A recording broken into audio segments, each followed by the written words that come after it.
એને ગ્રુપ થઈ ગયું છે, ત્યાં જોબ કરતો હતો ત્યાં. ઓકે. ત્યાં કોઈ રેફરન્સ થ્રુ મળ્યું કે ભાઈ એમને અહીંયાના કેર એક કલોલની બ્રાન્ચ પરથી કરાવેલું હતું.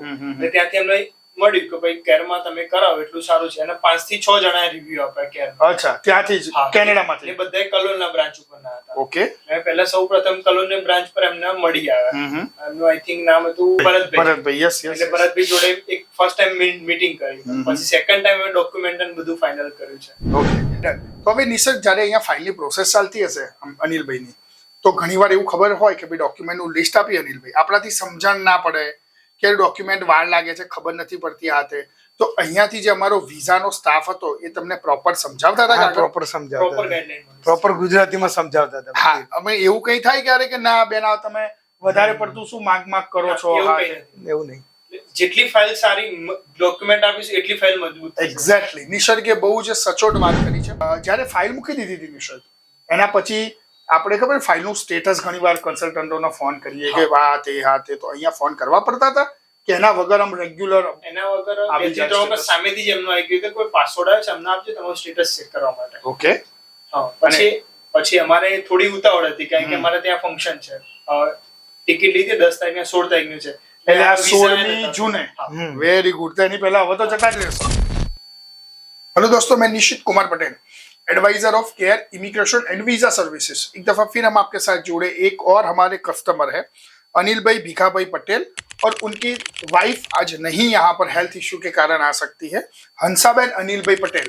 तो फिर आप लगेंगे कि भाई हमारे साथ कौन है, तो ये उनके लड़के जैसा, क्योंकि उनके छोटे भाई का लड़का है हमारे साथ, तो वो हर एक प्रोसेस यहाँ से ही करता था अनिल भाई के लिए, क्योंकि अनिल भाई का लड़का लड़की दोनों कनाडा में सेटल है. अनिल भाई का लड़का लड़की दोनों कनाडा में है. तो यहाँ पर उनका इंडिया में लड़का कौन है, तो यही है, यही अपने बड़े पापा को, राइट, बड़े पापा को लेके आता था, सब डॉक्यूमेंट सब करता था, और आज भी उसके बड़े पापा के साथ ये है. तो अनिल भाई તમારો સાચો છોકરો તો આજ એ જ છે અત્યારે, તો બરાબર એ છે તો એ જ છે હે ને? તો આગળનો વિડીયો અમારો અમારી લોકલ લેંગ્વેજ ગુજરાતીમાં રહેશે. અનિલભાઈના સન અને ડોટરને કેર ઇમિગ્રેશને નથી મોકલેલા કેનેડા, કોઈ બીજા કન્સલ્ટન્ટ દ્વારા ગયા હતા, પરંતુ એમણે કેનેડામાં અમારું કેર ઇમિગ્રેશનનું નામ સાંભળ્યું હશે કંઈક, કે આ કેવી રીતે ચર્ચા કરીશું વિડીયોમાં આગળ. અને કેર ઇમિગ્રેશનમાં પહોંચ્યા, કાગળ આપ્યા, અને અમારી સર્વિસ કેવી લાગી એની પણ વાત કરીશું આગળ અનિલભાઈ જોડે અને એમના ભાઈના દીકરા જોડે પણ. ચલો વિડીયોને આગળ વધારીએ છીએ ગુજરાતીમાં. અનિલભાઈ, મેં જે વાત કરી એ બધી સાચી? બરાબર, સાચી છે. સો અનિલભાઈ, તમારે મૂળભૂત તમે ક્યાંના અને ક્યાં રહેવાનું, તમારે કામકાજમાં શું કરો? હા, અમારું મહેસાણા જિલ્લો. અચ્છા. એમાં ગુજારિયા ગામ છે અમારો. Okay. Proper Gujariya? Proper Gujariya. છેલ્લા 30 વર્ષથી અમદાવાદમાં છું હું. ઓકે. અને અમદાવાદમાં મારો પોતાનો બિઝનેસ છે. અચ્છા. સર્જિકલનો બિઝનેસ છે. અને અનિલભાઈના ડોટર અને સન, બરોબર ને, પુત્ર પુત્રી બંને કેનેડામાં છે? કેનેડામાં છે. આ એમના ભાઈ, નાના ભાઈનો છોકરો છે. તમારો થોડો પરિચય આપો, તમે શું ભણેલા છો અહીંયા અને શું કરો છો? મારું નામ નિશેત પટેલ છે. હું મારા બાપુજીની જોડે સિટીમાં જ રહું છું અમદાવાદમાં, અને હું એઝ એમના બિઝનેસમાં જ જોઈન થયેલો છું.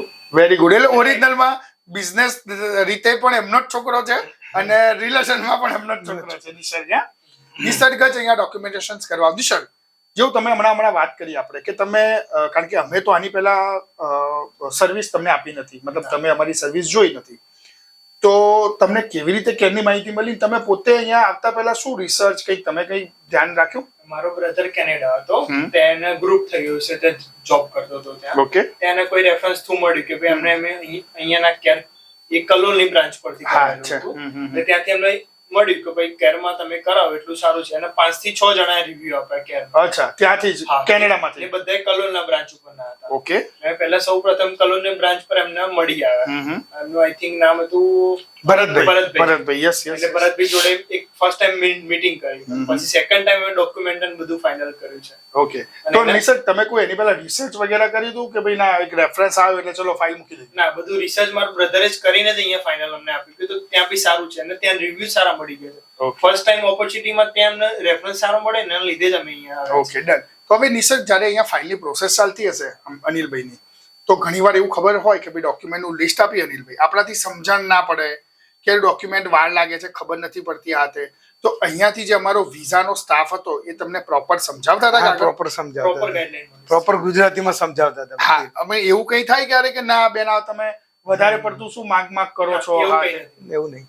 જેટલી ફાઇલ સારી ડોક્યુમેન્ટ આપીશું એટલી ફાઇલ મજબૂત થશે. એક્ઝેક્ટલી. નિસર્ગે બહુ જ સચોટ વાત કરી છે, કારણ કે અમે ઘણીવાર મહેસૂસ કરીએ છીએ એવું કે કસ્ટમર જોડે કાગળ હોય છે ને તો પણ એ આપવામાં થોડી હાનાકાની કરે છે. હવે જો તમે કાગળ આપશો ને પ્રોપર તો તમારી જ ફાઇલ મજબૂત થવાની છે, કારણ કે કોઈ પણ કન્સલ્ટન્ટ હોય કે એજન્ટ હોય એને એમાં જ ઇન્ટરેસ્ટ હોય કે એના કસ્ટમરના વિઝા થાય.